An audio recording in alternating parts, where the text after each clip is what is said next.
If you're weak or vulnerable, I think you can be exploited. In March of 2020, the government shuts down the economy due to the pandemic. Many businesses were deemed non-essential. A client of White Collar Advice, who's about to plead guilty in federal court in about 7 minutes, owned a business in Northern California, immediately felt pressure that his business was deemed non-essential. Pressure to sustain his family, to maintain his payroll, wondered what he would ever do in the future. He did not have a college degree. He begins to rationalize some of this unfairness by saying, why did the governor shut down this state? I think my business is essential. I have a family. What am I going to do? How am I going to sustain myself? This isn't fair. An accounting firm reaches out to him, and this accountant says to him, we are helping hundreds of business owners across the country obtain payroll protection loans due to COVID. Our team will help you fill out all of the paperwork, and you're going to get this loan that you won't have to pay back. It will be forgiven. Would you like our help? The business owner says, of course, I have employees, I have a family, whatever I need to do. The paperwork comes back for my client to sign, and some of the numbers are off. More employees than he really has.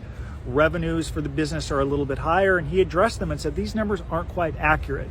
And in a moment of weakness, this accountant, who would get 10% of all the money that would come to my client, so he has an incentive. In a moment of weakness, this accounting executive said, look, you're the real victim here. You're the victim here. They should not be shutting down your business. Do you want to be on the street? Do you think this is fair what the government is doing? You have employees you need to take care of. You have an obligation to your family. Do you really think that you're the victim here? You need these resources to live and sustain yourself.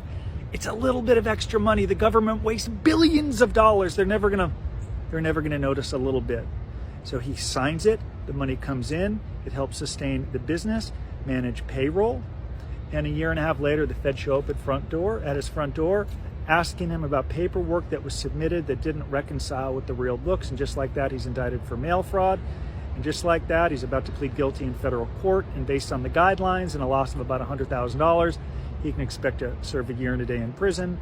His business is now shut down, going through a very terrible and miserable divorce. So I will say to you, we all face pressure. Many of us rationalize that pressure, but you can never get into trouble unless you seize an opportunity.